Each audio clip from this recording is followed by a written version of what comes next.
Hi guys, good afternoon, and welcome to another Negxy Wednesday Live. My name is Providence Ogedenge. I'm the liaison officer here at Negxy and the counseling manager. I'm not alone. I have one of our experienced visa officers, and together we will be discussing frequently asked questions about the UK. Precious. Hi, everyone. Thank you for joining. So, my name is Precious, and I will be here to answer all of your visa questions. And if there is any question we might not be able to answer because of time, please do have to send us a DM. We will attend to it. We'll be more than glad to attend to it. Okay, so we're just gonna wait for. I see we have 5%. I'm gonna see if we can get to 8 or 10 before we begin. So, but what I'm gonna be doing for now is, saying hello to everyone here. I'm seeing. I can see Rolling Sterling. I see Your Life. I see Tosin. Let me see. Jumi. There's Nonchalant Emery. Okay. Hereby Roseberry. More to Lives. I love this name though. I should pick one for myself. What you think? Ebon Akinola. Hi Ebon. Timmy Girl 009. Eliwa Loke. It's we have 8 already, so we may be beginning anytime soon. So, but first of all, I want to appreciate your consistency and your dedication, for joining our lives every Wednesday session. We sincerely appreciate it. So I and my colleague, we're going to do our very best to answer your questions as much as we can. Here we have a list of questions that we have put down from, students over time who DM or call in to ask certain questions. So we believe that answering these questions, I'm going to address some of the questions that you may have in mind. However, if we fail to address any question you may have in mind, please send us that question right here at the comment section, and we will attend to it. Rolling Stone is saying hi, good afternoon, everyone. Good afternoon. Okay, so I'm gonna go first, right? This is gonna be as much as possible interesting. So we're gisting. Sorry, the internet.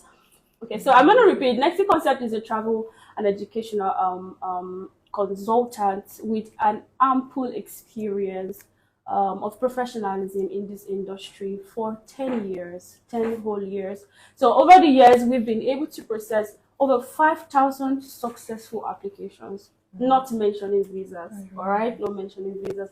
And I can say that we've been able to put, you can imagine the number of people whom we have made their dreams come true and have put smiles on their faces, and we are not about to stop. So it is a lifetime commitment. It's a lifetime commitment. So moving forward, people often ask the questions, how many countries do you do? Okay. All right. So I can say that we do quite a lot. A few countries. But basically, I'm just going to name some of our strengths. We do Canada, we do the USA, we do Australia, we do Ireland. All right. So we also do Germany. Yes, we do. So basically, whatever your needs are or the location you want, all you need to do is just leave us a message, and we will get you something for that preferred choice of location or study. Okay, so having said that, please do not forget sending your questions. We now have 9 persons. Having said that, the next question people ask is, what are the requirements? Now, I'm going to answer these questions in 2 phases. Now, there is a general requirement, and there are department or course specific requirements. All right. So that means that outside the my colleague is actually still doing visa stuff, so in case she's processing somebody's visa, it could be yours. Right. So outside the course or departmental specific requirements, we have general requirements that at least as an international student, you must be able to meet for you to get a chance to go study in your dream school or country. So the requirements, basically, we have academic requirements, right? We have your academic transcript, we have your certificate, but in any case that you are yet to acquire your degree certificate, official certificate, and you have perhaps a notification of results, we could use that. But have that at the back of your mind, that it will only earn you a conditional offer. Now, I'm going to come to conditional, precious please help me in case I forget that part, sure. Right? So I'm going to come to conditional offer and unconditional offer shortly. So now, if you do not have that certificate, all you need to do is get us your notification and your transcript. But in the case where you do not have an official transcript, that is not the one that is written only for students or students copy. So in the case you have your student copy, we can also use that, but that would also get you a conditional offer. However, we have a school who is one of our most esteemed partners, where you can actually submit an application even without your transcript, on one condition, that you will provide that transcript later on in your studies. Yes. So if you are interested, and also it is important to note that that university also issues an offer in anywhere from 30 to 45 minutes to 24 hours. Yes, you can check that with us on our DM. Yes. So and it's quite affordable, yes, as well. So moving on, you also have your CV and your personal statement. All right. But I'm going to run it down for those that may be joining from the beginning. I'll list it out. So your CV and your personal statement is very, very important. All of these documents are important in the sense that if you do not submit one, you may not be given an unconditional offer. So once you do not get an unconditional offer, automatically you are not able to study. So that's how important they are. But in this case, some are seriously more important than the others, like your international passport, for instance. And to note is that it must not exceed expiry validity. It must not exceed a validity of 6 months. All right. So once it's over that, you need to start renewal. And one of the things that a lot of students get wrong is that, for instance, your passport is about expiring, and you understand the process and the duration that is put into getting you a renewed international passport. You will not work towards it in time. So we strongly advise and recommend that once you know that you actually ever have that in your mind, that you're going to be studying at some point. For instance, you are going for September next year. You start preparing from even months ago. But if you've not started preparing months ago, you have a chance to start preparing from now. All right. So don't say, oh, September is far, so far. But in this industry, time is of the essence, and time that may be usually long in another realm or phase is extraordinarily short, really short, because everything we do is time bound. It's time bound. It takes time to review your documents. It takes time to issue you an offer. It takes time to process your application. Even if it is for 5 minutes, it is still time. 5 minutes is still in the time. All right. So everything is time bound. That's why you need to pay attention to your preparedness with the time frame, within the time frame. All right. So now, your SOP, you are to carry out an extensive research on how to write your SOP. It is called statement of purpose or personal statement or letter of intent according to Canada. So everything means the same thing. I'm going to highlight shortly, if time permits me, what the content of a standard SOP is. I think I may have that as one of my questions, because a lot of times people ask, oh, how do I write a personal statement? What does it contain? How do I go back? So I'm going to highlight how to do that. Your CV must be updated.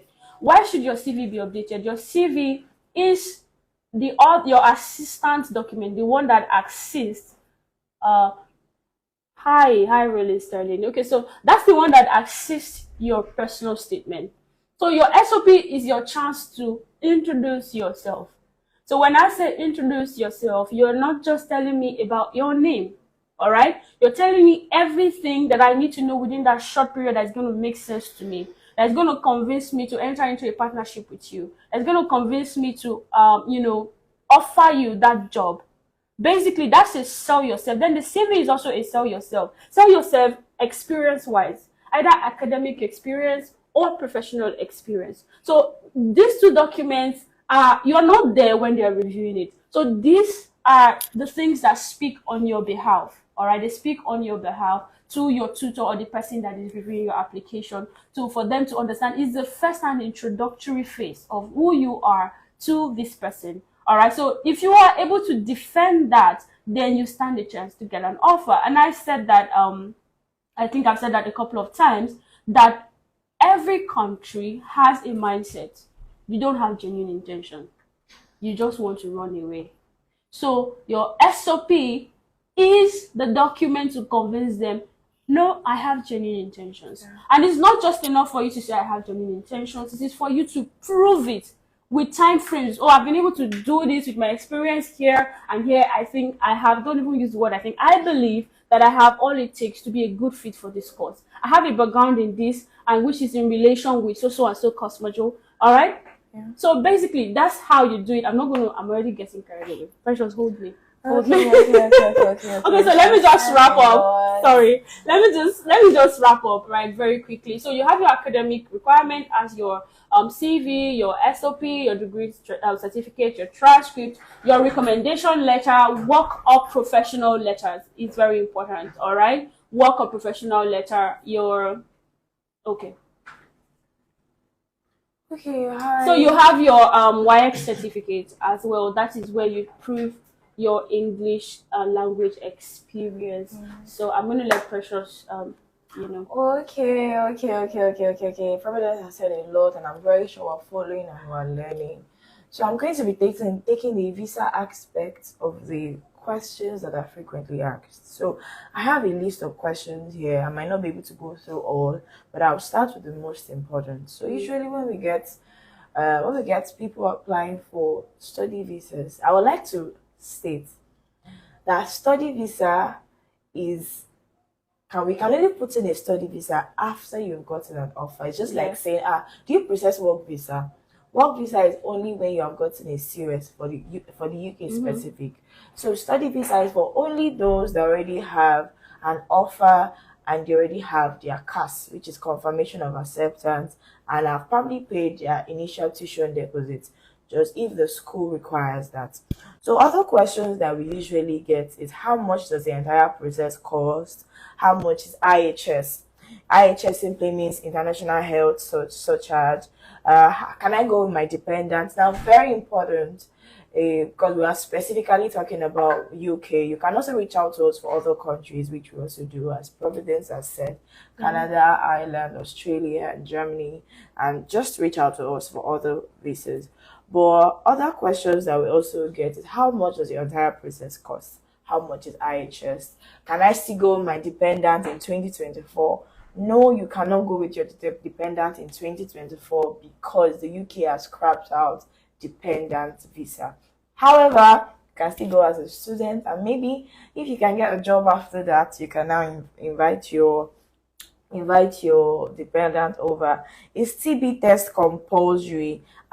I submitted an application and there's a delay. So I would like to start with, how much does the entire process cost? Now, very important, once you're done with paying your tuition fee and paying for your everything that has to do with your school, you've got in your CAS. The next thing is you want to go ahead to start application for your visa. And now for the costing, things that you should take into place when planning your budget and how much it will cost to process your visa is your visa fee, your IHS fee. If you want to fast track the process, then you want to also put in cognizance that you might be paying for a priority service. And most times occasionally, we usually don't get free dates for UK appointments. So you might have to pay to get an early appointment date. However, the two major fees that you'll be paying, guys, for that, we just had an electricity breakup in Nigeria, so please, we'll find a way to restore it sooner. Sorry, However, guys. so still in this okay. Sorry. Okay, I think we're back. Oh my goodness. You already know, right? I'm sure you would have been anticipating it. We're so sorry. I apologize. We sincerely apologize. So, we have dropped to about 12. I'm sure people are trying to join us. We're just going to wait for them shortly. While we are waiting for those who were initially here to come back, we will look through to see if there are any questions. All right. Somebody asked, can I go to the UK with my nephew? No, So, please, you cannot go to the UK with your nephew. well, you're talking about study. So it depends on, although we're talking about study today, we also process other kind of visas like visit and tourism. So, however, please reach out to us. Let's know the specifics of your travel plans and know how to properly advise you. So we have a lot of package for you. So you just need to reach out to us and we have a conversation. So Wonderful. you can always reach out to us and the like. So we'll hear you out and advise you on how to go about it. So back to what we're talking about before our light went off. So Let's do go. our network, because we're in Nigeria, the network disconnected for a little bit. So someone asked, what university is that, please? Okay, you can send a DM, and yeah, basically we actually have universities that have exceptions when it comes to general requirement. Exceptions not because it is generally like that, but because of our partnership with this university. So if you don't reach out, how would you know? Okay. So please reach out to us, reach out to us, reach out to us. We're ready, we're waiting for you, and we're happy to take all your questions. So please keep it coming. Can I get a graduate course in the US with HND? Okay.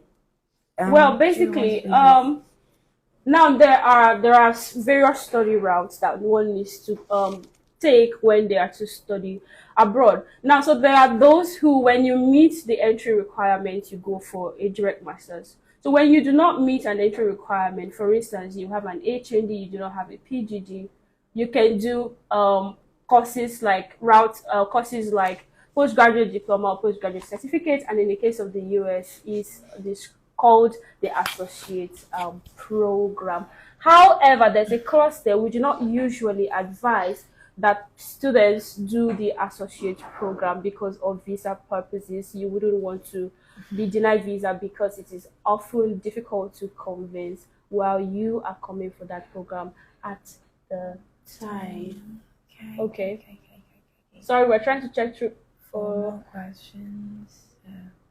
Such a lot of experience. So thank you, Evo. Okay. All right. Okay. I think we have answered Yes, Precious, most of please the go ahead. questions that we have. So please Thank you keep for it your coming. patience. Keep all your questions coming. We're here to take them and take it all. So as I was saying earlier, so you should have a budget of your visa fee, your IHS fee. If you want a priority service, you cannot wait. If you wouldn't like to wait the normal UK processing time of 15 to 21 working days, or your deadline for resumption is quite close and you need a decision to be made on time, you can always pay for the priority service. But in as much as we want you to get a very swift and very fast response, also have it in mind that UK recently increased all their prices. For example, now visa fee has increased, so we have a budget for visa fee of $621 to $699, depending on the day you are paying because of the fluctuation of dollar. So how, as well as IHS fee, to pay your IHS fee, everybody knows, well, I know, I don't know if everybody knows that. Not everybody. IHS fee, which is International Health Surcharge, depends on a lot of things, which is number one, the location that you're studying at, the duration of your course, even the course that you are studying, and sometimes your age also plays a factor in how much you'll be paying. So for now, you can have a budget of say $825 to $940 for IHS. So this is the cost implication when you're processing for your UK study visa. We also get questions like, so how much should I have in my proof of funds when processing my study? So number one, you want to know, where's your school located at? Because the location of your school in the United Kingdom informs how much you would be needing to submit as proof of funds to the UK embassy. So London has a price. Outside of London also has a price. So please send us a message. If you don't have an admission yet, our able admission team would help you with that. If you already do, please send us a message with your offer letter and probably your CAS if you already have it, and we'll advise you on how much you will be submitting based on the UK laws on how much you'll be submitting as proof of funds. So while we're still on it, so another question is TB test compulsory? Yes. If you're submitting a study application, you must submit a TB test. And your TB test is for 3 months. So you don't submit a TB test that is past 3 months, is expired. So yes, TB test is very, very, very, very, very, very, very compulsory. I'm also here for those that still have the opportunity to go with their dependent. Do I need to show proof of funds for my dependent? Yes, you need to show proof of funds for your dependent. So there, as I said earlier, there are stated fees based on the location that you are staying for how much the applicant should have and how much the dependent should have. I still have a lot of questions here that I will be answering, like what are the requirements I need to submit as the major applicant applying for a visa, and what if my dependent want to come with me, for those that still have the opportunity to go with their dependent this year. But still on that, I also like to give the floor to Providence to still educate us more on other study options or study questions that we might have, while before we get back to discussing how much what the requirements should be. Thank you, Precious. Well done. Okay, so it's gonna be a bit long, not very long, but we promise it's gonna be exciting and educating at the same time. To add to what Precious has said, yes, as of January 2024, you will no longer be able to travel with your dependents. All right, on the student visa. Yes, on the student visa. Yeah, thank you. Until otherwise changed by the UK. We are hoping that it changes sometime. We think it may, but however, there are other countries. As I mentioned, if you just joined us, we are Negxy Concept Limited. We are your #1 study abroad consultant agency with over 10 years of professionalism in this industry.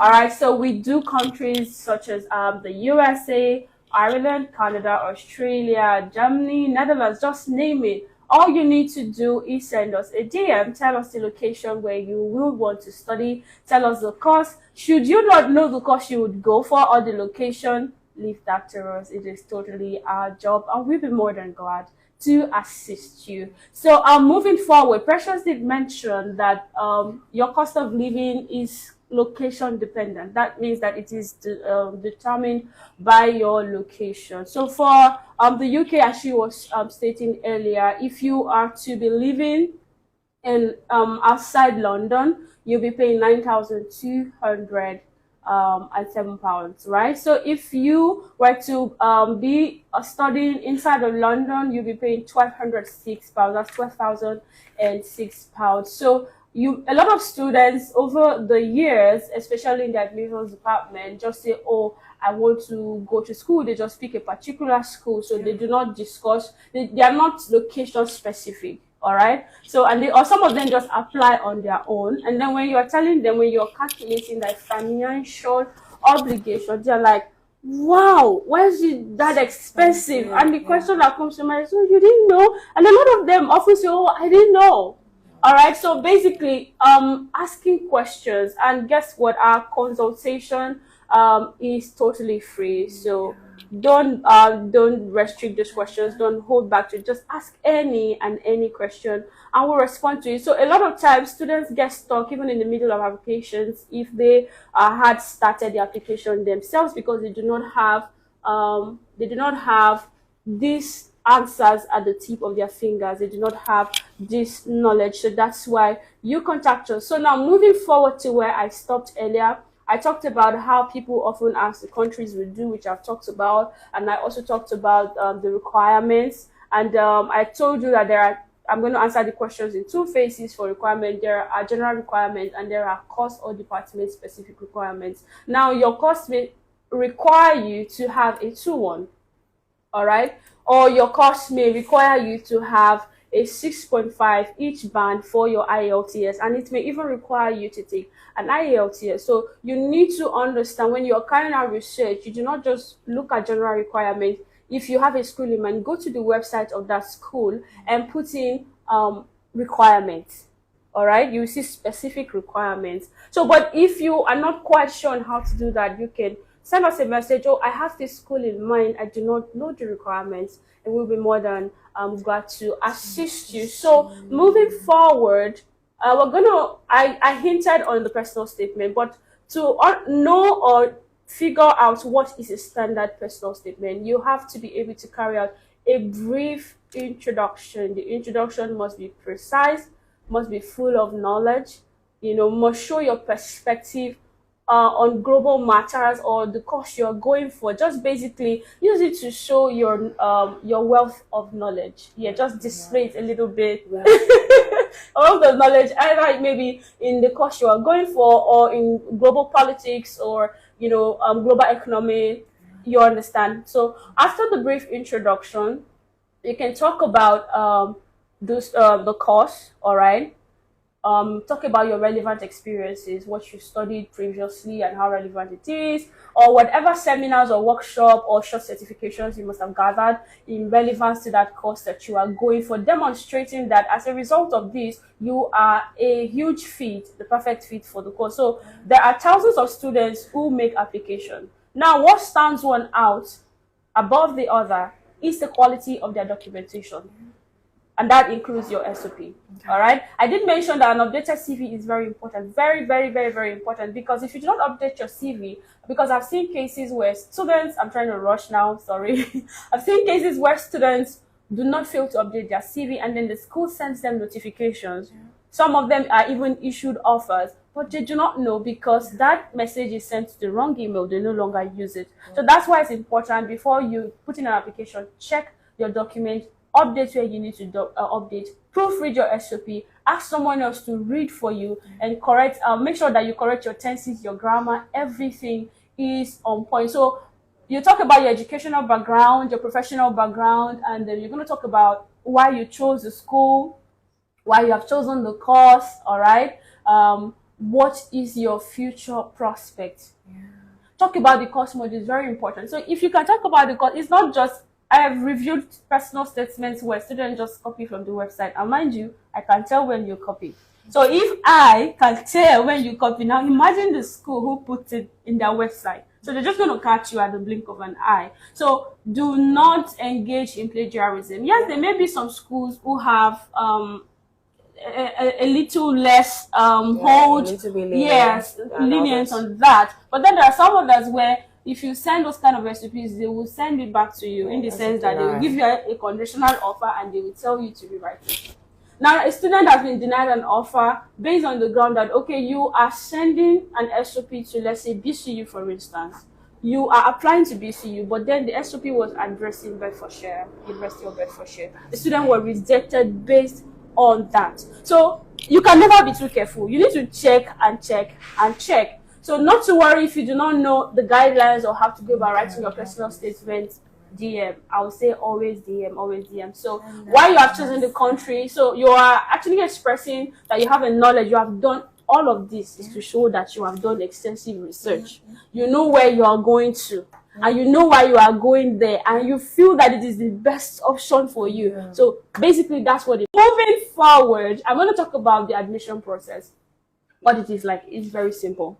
Make your research, make a short list, put in an application, you get an offer, accept the offer, either conditional or unconditional. Yeah. If it is conditional, you go ahead and fulfill those conditions. All right. Now, while you are doing all that, ensure that you're financially ready, because the problem that we see is you get student offers, right? What? A lot of money. Yeah. So, so we get students offers. And then pay your tuition, and then they go like, oh, I'm still waiting on the money to come.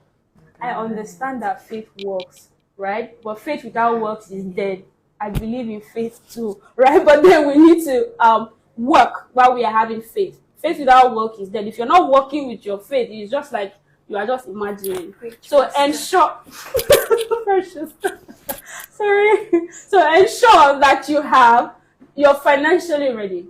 At least have your tuition deposit and ensure you have the money for that will make up your 50% payment. Most schools will say Either you pay your £4,000 or 2,000 or 3,000, as the case may be, depending on the school, but you are obligated to make up to 50% on or before enrollment. And where students fail to do that, even if you like, you get to the UK, they will send you back home. They will send a message to UK via that you are not a genuine student, you have not paid your, you understand? Yes. So you are putting a lot of other students at risk, because now you have displayed, according to your bank statement, that you have everything it takes, because your bank statement is made up of the remaining part of your tuition, having paid your deposit, and your cost of living. If you are going with a dependent, the cost of living, all right, should be there.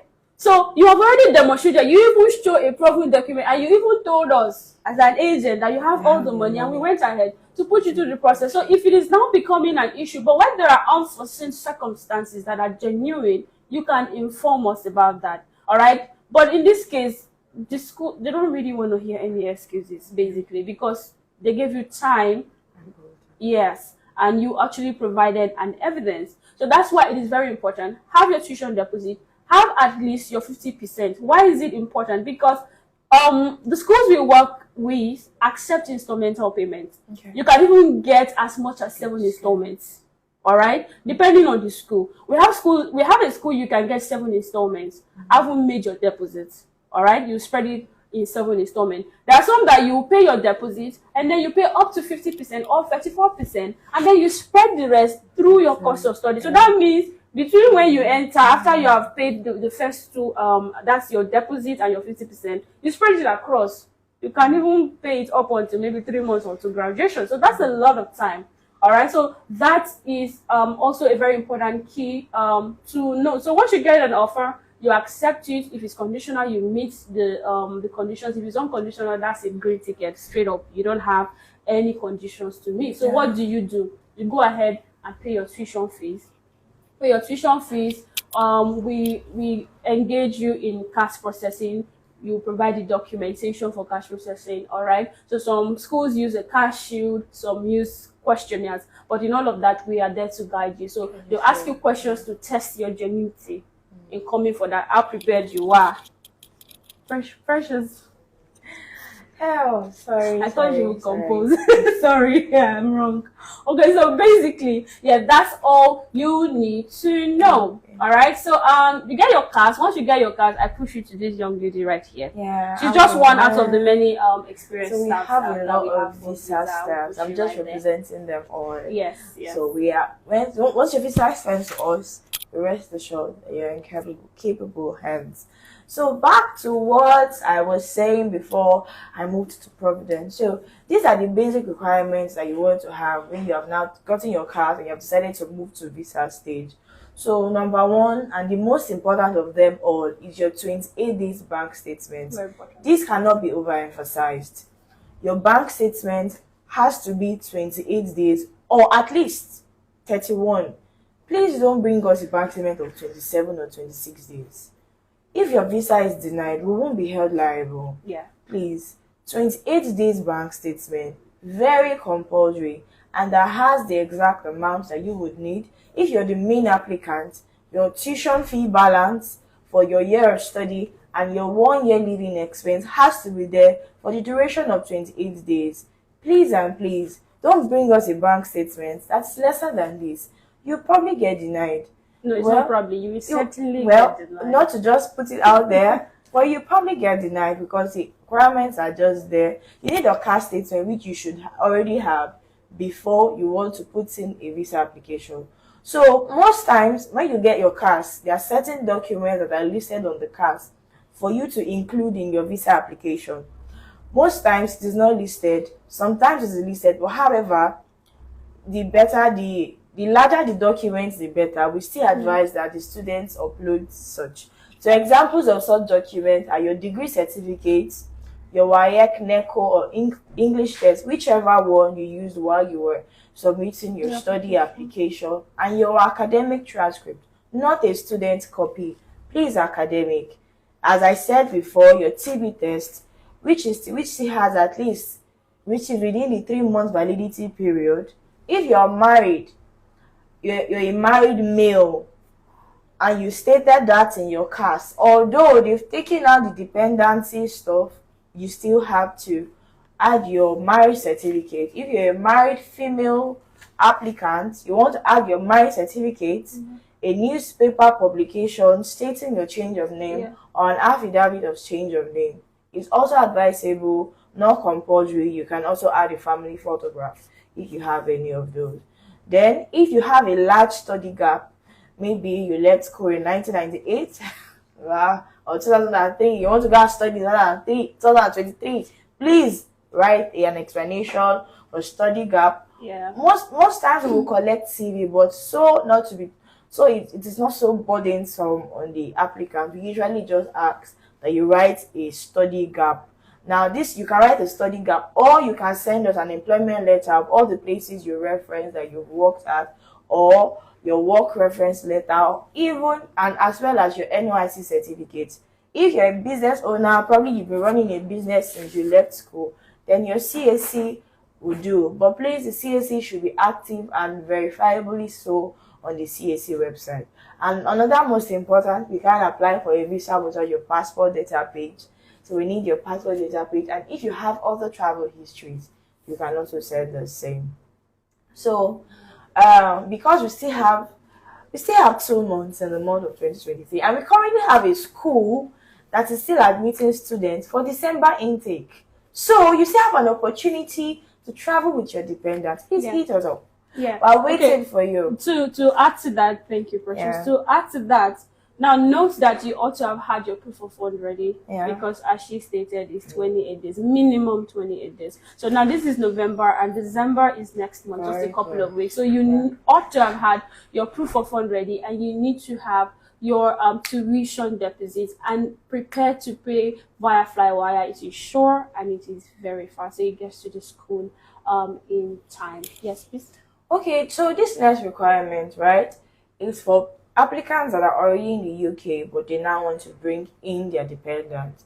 So for applicants applying for maybe spouse, specifically spouse, applying after the main applicant, so maybe your husband or your wife is already in the UK and now you want to bring your husband or your wife in as a dependent. So these are the documents that your partner is going to be submitting. Very important, as we stated, all application needs a 28 days bank statement. So one of the questions that we get is, okay, for the proof of funds, I'm already in the UK and I want to bring in my wife. Do I need to also show in my wife's proof of funds that maybe you have not finished paying your tuition fee?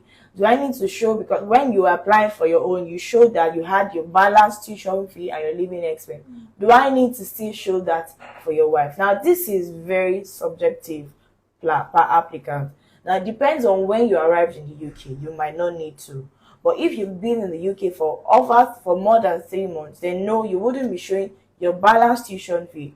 Just the living expense as stipulated by the UK VI government that will cover for your spouse's duration of stay is what will be present in the proof of funds, as well as your passport data page. Always, you cannot apply for a visa without a passport data page. TB tests, compulsory. Marriage certificates, very compulsory, please.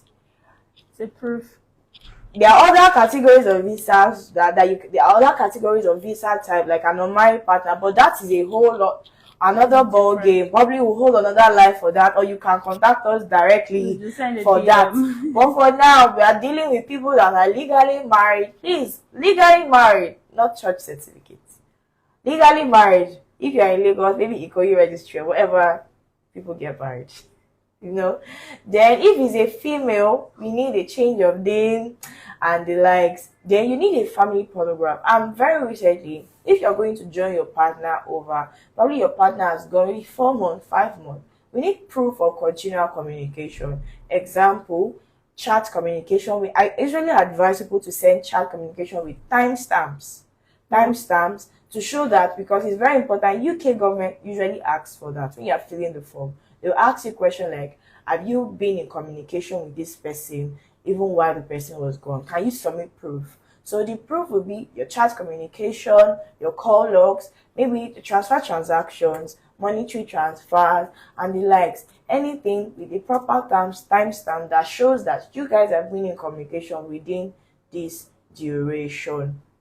Okay, the dependent will also be submitting the BROP of the main applicant, which is their spouse over in the UK, their CAS, if they have their visa yet, and their passport data page. So if you're we also have for children to every other thing I've mentioned also applies for children, but we now have an extra requirement for children, which is letter from the school. Now, if your child dependent is already old enough to be attending a school here in Nigeria, to apply for them, you need to get a letter from their school. We have a template for that. So once you send us a DM that you want to start a process, we give you all the resources that you would need to go on. So another very important question that I would want to answer, well, this will only apply for those that will hit us up from now to December to take part in our package. So usually we get questions like, I just got married, I want to apply to study. Can my dependents go with me immediately? So maybe I just got married 2 weeks ago, I just got married a month ago. Now you can, yes, your dependent can apply, and also no, your dependent can apply. There's a peculiarity to this case. Now we want to look at, okay, when are you resuming? Is your resumption date close? Because UKVI can be, let's just say, they can be funny at times. They can start raising eyebrows like, oh, why did you guys just get married and you want to travel? Yeah. It will seem like an arranged marriage. But Yeah. so we would advise that, you know what, why not apply for your own? Go. Once you are there, your dependent can apply almost immediately your visa comes out, so that there would not be any unnecessary delays on your application that would now result into your visa coming out late. Because the truth is, if your visa comes out late and you exceed the time of enrollment, your admission will be withdrawn, your CAS will also be withdrawn. Sometimes they might defer, but your course might not be available for the next academic session. And we know that we have a whole lot of plans. People have made plans, invested money. That is really heartbreaking. We wouldn't want to go through that. So these are like some of the few questions that I can readily think about. We still have a lot. Okay, I think there's one that usually, so I've submitted my application and there's a delay. And while Providence was talking, she said something about an email. Now, for us visa applicants, we are very particular about the email that is used. So much that you cannot afford to make a mistake in your email address. Why? UKVI, most times, after you submitted an application, they usually send a follow-up mail, sometimes, for you to add additional documents, to call you for an interview, to clarify things. I'm going to give a practical example. Recently, we submitted a dependent admission, and they sent us a mail to come and repay an IHS fee we already repaid, and gave us 5 days. If we had used the wrong email, we would have not gotten that email, and that application would have been denied. So it's very important that you give us a correct and functioning email, so that if there's any follow-up, we can quickly tackle it, so that this is a whole lot of money, so it doesn't go down the drain.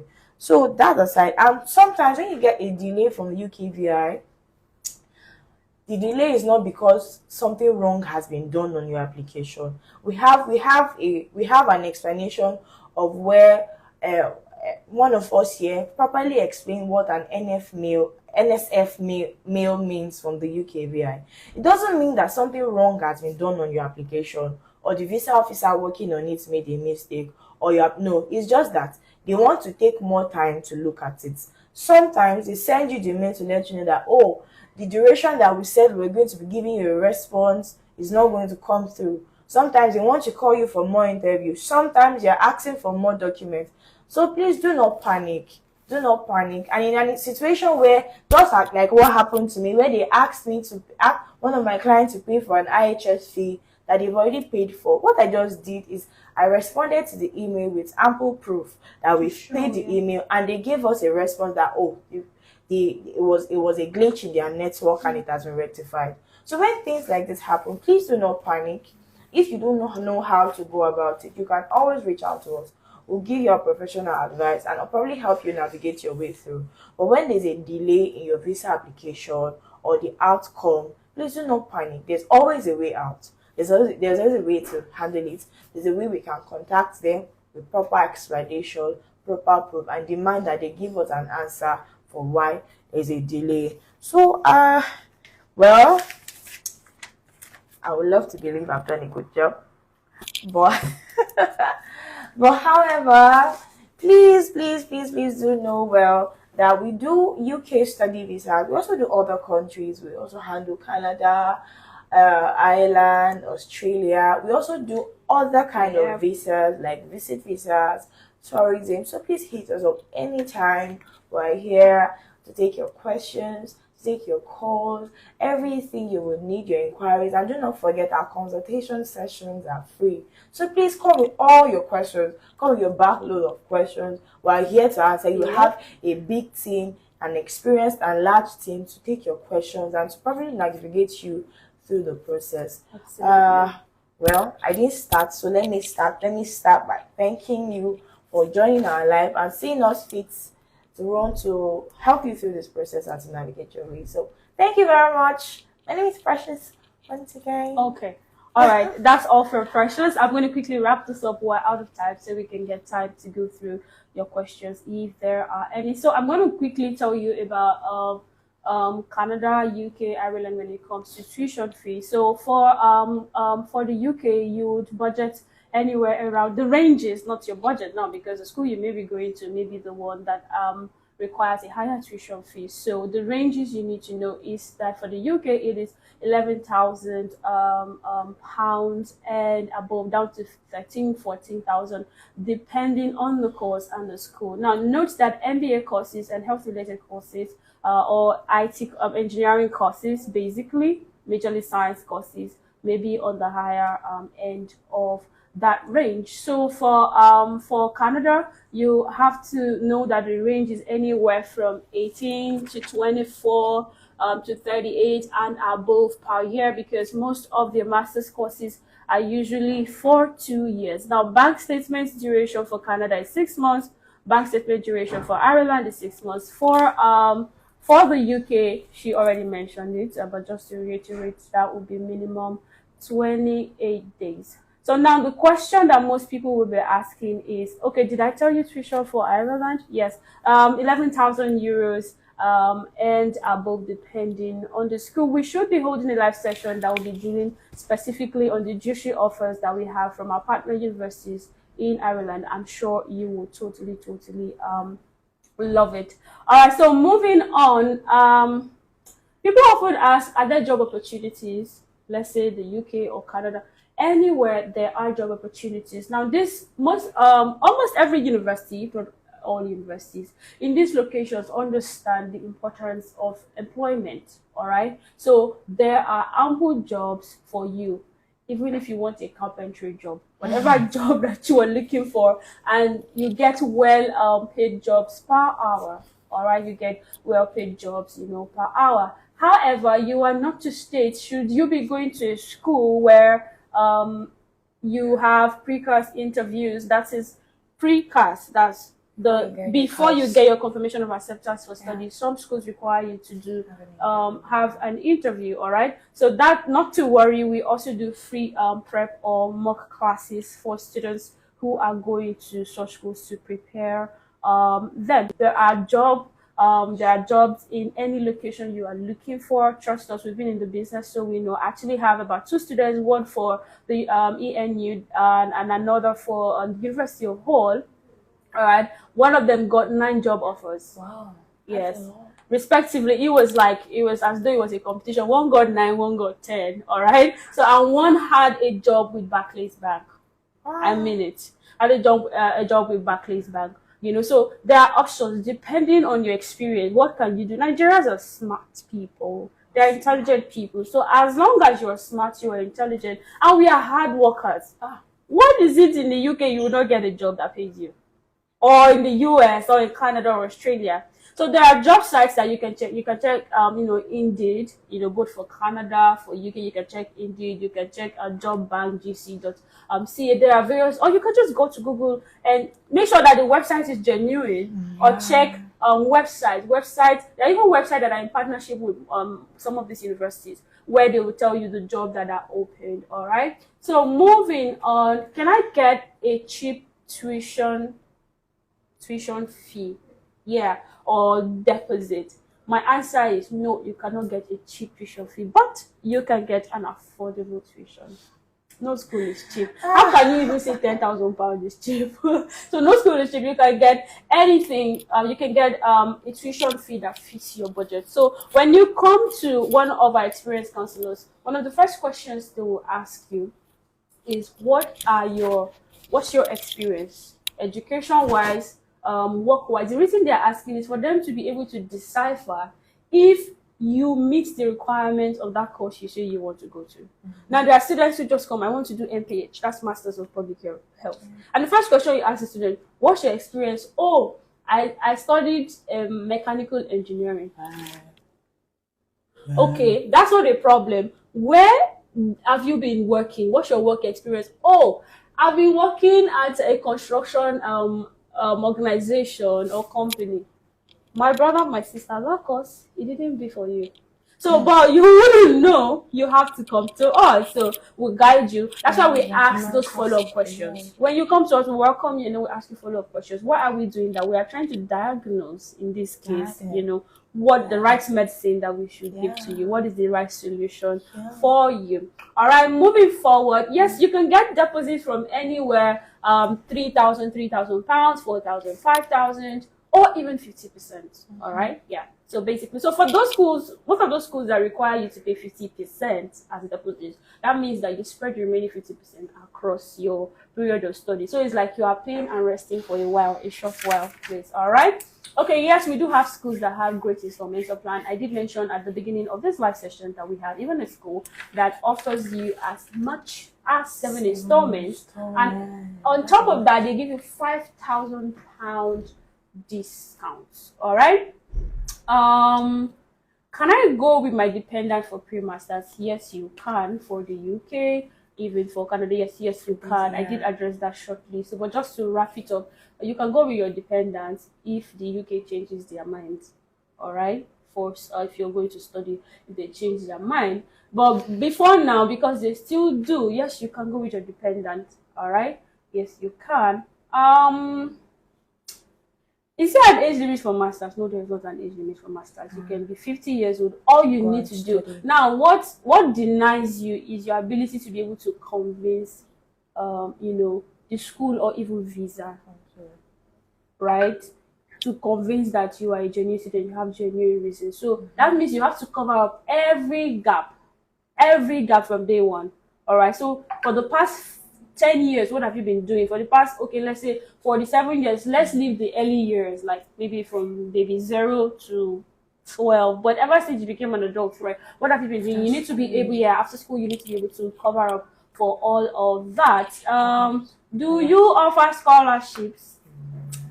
No, we do not offer scholarships. However, there are beautiful discount rates. Send us a DM and you will get to know those. Oh my God, we're out of time. All right, so, but then also we also partner with a loan organization that is legally recognized. All right, we partner with them. So send us a DM, and then the scholarship, those loan is available for US, for Canadian intending students. So can you assist with my funding? We get these questions a lot. All right, no, we cannot assist with your funding, but we can recommend, we can advise. All right, when it comes to your funding, your finances. One of them is the partnership we have with a study loan organization. What is the application turnaround time? Application turnaround time is anywhere from 16 minutes, 30 minutes, 24 minutes, depending on the school. I mentioned that we have a school that can even give you an offer in 16 minutes or 30 minutes, 24 hours, depending, because of our partnership with the school. And Yes, they do not really require you to immediately submit your transcript for application purposes, but you will be advised and required by the school to submit that earlier. But it is not a stumbling block to you to, begin your application. Somebody just called you visa specialist. Queensley, hi, we love you, Queensley. So when you just come on now, say thank you. Hi. Okay. Thank you, Danjizo84. Thank you for joining us. Okay, so yes, basically that's it for this FAQ sessions. We'll have 1,001 questions, but time will not permit us. But when you come to our DM, we have all the time. Now, the next question I know you have in your mind is: are there still schools open for January? Yes, the time is short. Don't hesitate. Don't wait. Reach us now. We have all it takes to guide you through your application process. We have schools that offer good scholarship, good discounts. We have schools that have flexible installment plan. We have schools that give faster turnaround times like this. And we even have a fast track option for some of the schools. All we need to do is prove that you are a serious student, you have the money to pay once your offer comes out, and I fast track it just like that. Yes. So I want to say, did you see any questions? Any questions? Well, I think we answered. Somebody said Negxy Limited, the best tested, approved, and trusted. We love you right back. Thank you so much. We appreciate the compliment. Yeah, I think we've attended to most of the questions. Let's just scroll up. Let's see if there's any. Okay, this is the okay, person no, that said. those are just a reminder, the person asking, can I go with my nephew? Yes, he doesn't. He doesn't. Okay, is that it? Okay, you made my. Thank you very much. We're glad. That's how we do. That's how we do. We bring those dreams alive. We take them out of the sleeping mode to a living mode. All right. We make your dreams alive and breathing. So send us. Precious is very nice and have a good customer relationship. Thank you very much. Oh my God, I'm started. Shut up. Sorry. Okay. We love you would like to ask about visa application? Please, you can ask about visa. Just send a DM. Send a DM. She's addressed that. Send a DM. Please we are out of time. Any of your questions, please. I'm here. Me. All right. Okay. Thank you so much for being a part of this live. It's been interesting and wonderful. Thank you for your nice comments. Thank you for your dedication to joining our live sessions. Pretty ladies and gentlemen. Thank you so much. We love you too. Thank you. We appreciate it. So thank you so much. If you have questions, do not hesitate to reach out. If you're confused about your next study plan, study option, reach Negxy Concept Limited at www.nexyconcept.com and at Negxy Limited on Instagram. You can check us out on Twitter, on Telegram, or just do a walk-in. Send a message, we'll book you an appointment. It's totally free. We have a nice office here in Lagos, Abuja, and Port Harcourt, so you can log in. Walk in at any time. We're here to take your inquiries and all of your questions. So thank you very much for joining our live session. We're really happy. We love you guys. I have to go now before I bye. Bye guys. Oh my goodness. Oh. Okay.